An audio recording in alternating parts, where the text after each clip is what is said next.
All right, moving to the other team in LA in the same building as Staples Center for now. The Los Angeles Clippers. After being bounced out in the playing game last year by the Minnesota Timberwolves, that was the Patrick Beverley revenge game, as I like to call it, the Beverly Cup. Looking at their offseason, what they're bringing in here, Kawhi Leonard and Paul George healthy for once. Coming into the season, Kawhi looks great. I saw a picture there with his legs, his quads. I'm like, is he going to play center this year? But no, just having those guys back healthy, those are the two wing guys that they brought in 3 years ago, to battle and compete for championships. And so far, they have only gotten to, the second round? I believe last year they got to, not last year, 2 seasons ago, they got to the Western Conference Finals, upsetting the Jazz, and dropping in 6 to the Phoenix Suns without Kawhi Leonard. Looking at that, just having those two guys healthy, those two guys are two of my favorite players in the league. Paul George since Indiana. I love his game. It had that unfortunate injury that sent him back, and then he was an MVP candidate in 2018 with the Oklahoma City Thunder. And just looking at those two guys, their versatility, the ability to score, play, make, and play defense, especially on the defensive end. I always thought the Clippers would be better on the defensive end, but with the injuries and load management like that always seemed to derail their team. And just to have those two guys, two of the best wings possibly in the league, back on their roster that has been I'll get into that, has been pretty stable without those guys and has been able to carry. To have those two guys back, you can't see them not being a contender this season. I think that's why a lot of teams are, a lot of analysts and NBA guys are high on them, just because it's like that team with Tyronn Lue as coach has just been resilient. And I think that's the one thing that team has been. You can look at their roster, and I'll get into that as well. But just looking at their roster and how resilient they are, even without those star guys, they have the ability to play well, be able to be consistent, especially on the defensive end, which I did not think of, especially when George and Kawhi Leonard are out of the lineup. And you look at some of their personnel, they have been able to be a top team in defense the past couple of years with those guys in and out of the lineup. Their offense takes a hit when those guys are gone, and that's what Kawhi and Paul George can bring to the table. But in their offseason, they extended Ivan Zubac to a 3-year, $33 million deal. They brought in John Wall, who was excursioned out to Houston and not really with the team there, and basically had an offseason kind of similar to Al Horford. Hopefully that can be the case for them. And John Wall coming there in a different stage of his career, understanding what he needs to do for this team and have an opportunity to win, different than when he was in Washington and different certainly when he was in Houston. I think that's going to pay dividends to them. They extended Terrence Mann 2 years ago, and they brought back Nicholas Batum on a team-friendly deal for 2 years. But looking at their roster, they still got Reggie Jackson, who has been able to be assertive and be another scorer they can depend on, a guy that can run their offense and get mismatches, especially in this league, pick and roll and switches like that. Reggie Jackson has been able to revitalize his career, especially with the Clippers, who have given him a chance there. They have John Wall. They have Norman Powell, who broke his foot and only played 5 games with the Clippers last year. He's a capable 20-point scorer. And that's a big scoring boost for them, especially coming back, and he played with Kawhi in Toronto. To have him on the roster fully with a full offseason underneath his belt and be ushered to start the season with the Clippers team, that's going to be crazy. They have Luke Kennard and Terrence Mann. Brandon Boston Jr., who could potentially be a guy that they can rely on again. He was a draft pick a couple seasons ago. I can't believe it's Marcus or Markeith, or Markeith is in Brooklyn now, whatever the case may be. One of the Morris twins, one of them. Robert Covington comes back, and he's been one of the better defensive players, not the last season, but he's had that reputation of being a good guy down there. And Ivan Zubac, who I mentioned, signed that extension. And Moses Brown, who I believe played in UCLA. The Celtics had him, and Celtics fans went crazy when we traded him to Dallas. He could potentially rise up again there as a backup big man for them. But over the past 3 years with the Paul George and Kawhi Leonard experiment, the record for those guys is 138 and 88 losses. That's a 61% winning percentage with this team. And Kawhi only played 109 of those games. So he's only played 48% of the games for the Los Angeles Clippers since he's been in a Clippers uniform. And there are still, 50 games above 500 without Kawhi Leonard. You know what I mean? So that to see that stability with the Clippers, first with Doc Rivers, who got ousted in the playoffs, of course, blowing a 3-1 lead, and then bringing in Tyronn Lue, who seems to have a better pulse on this team, the Clippers still won 61% of their games. So it's like, they just really need Kawhi to be healthy, Paul George to be healthy. Paul George has only played 133 of those games, and that's 58%. He played 31 games last year and had that elbow injury. That was a freak accident. He has injuries on his shoulders the past couple seasons. And the craziest thing enough, the Clippers are 59-21 with Paul George and Kawhi. That's 73% of their game. 73% winning percentage with those two guys only playing 80 games. Imagine if they had those guys consistently all the time.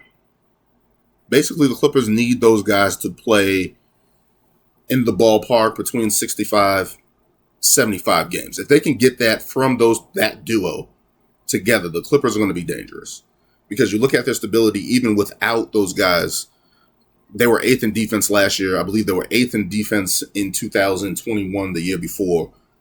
And their offense took a hit. They were 24th in offense. But with those two guys who are capable of getting 20, 30 plus points a night, that's scary to add to that roster and have that stability and still be potentially even better defensively when you look at that team. That's the crazy thing about this. And when I looked at the Clippers, it was random, but I always had warning signs in the regular season. I was like, they're not holding teams under 100 points. And if this team's supposed to be, even though they were 8th, I'm like, this is a red flag that they let teams score and couldn't stop guys certain nights. But they were 8th in defense, which is crazy. But it's like, that was a red flag to me. Like, they couldn't stop anybody. But to look at all that, bring back Paul George, bring back Kawhi, hopefully healthy, hopefully ready to go for the season, you're just looking at John Wall. Like, if he can be even 75% what he was in Washington, a little bit better of a distributor, even though he had seasons when he had 10 assists, to basically be that possible missing piece for them. They've been looking for a playmaking guard. They had Rondo, but he was not that type of scorer. He's mainly just playmaking. But to have that potential dynamic between John Wall, Paul George, Kawhi Leonard, and the rest of the misfits on this team, the Clippers can be great. The Clippers can be great. Like, Kawhi has been ready. They were talking about bringing him back for the play-in last year. So he's been ready. And to have a full offseason to get healthy, Paul George to have a full offseason to get healthy, get right back on track, we're going to see probably the best roster the Clippers have ever had. The best chance the Clippers have ever had in their franchise history. Even more than the Chris Paul, Blake Griffin, and DeAndre Jordan days. I thought those teams were overrated. I thought Chris Paul had to get every shot for each guy. They were often hurt. Blake Griffin, Chris Paul, freak accidents, and especially that one year when they faced the Blazers. I can't remember what year that was. I think it was 2014. I think it was 2014 that happened, where Chris Paul got his hand caught, and I think C.J. McCollum's jersey broke his hand. Blake Griffin broke his kneecap right on cue. And I think this is their best roster they have ever had in franchise history. And to think the Clippers having this significant roster, having a significantly better roster than the Lakers in LA, having a team that can potentially be at the top of the Western Conference, that can basically potentially guard anybody with Paul George and Kawhi Leonard. This is scary for the Clippers, the Los Angeles Clippers, who have been dog shit. Like, my whole lifetime have been dog shit besides those. I think they made the playoffs in 94 or whatever the case may be. And I think 06 they had a chance to go to the Western Conference Finals. I think that was Sam Cassell and Elton Brand and those guys. But my whole life they have been dog shit. And especially they had Lob City those couple of years where they revitalized their franchise.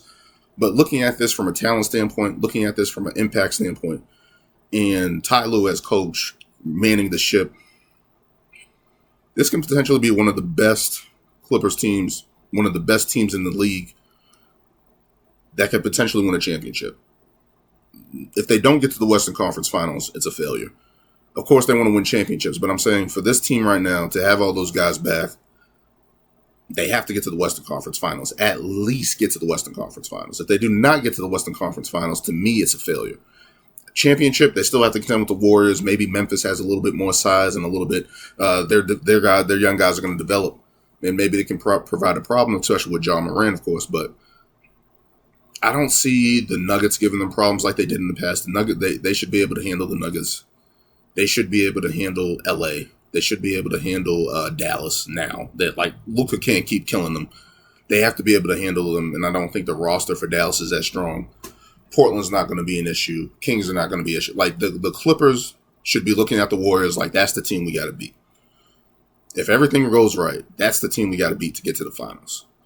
And whoever's in the Eastern Conference, hopefully the Celtics, they have a good shot to win a championship. The Los Angeles Clippers, who have been dog shit my whole life, have a chance to win a championship.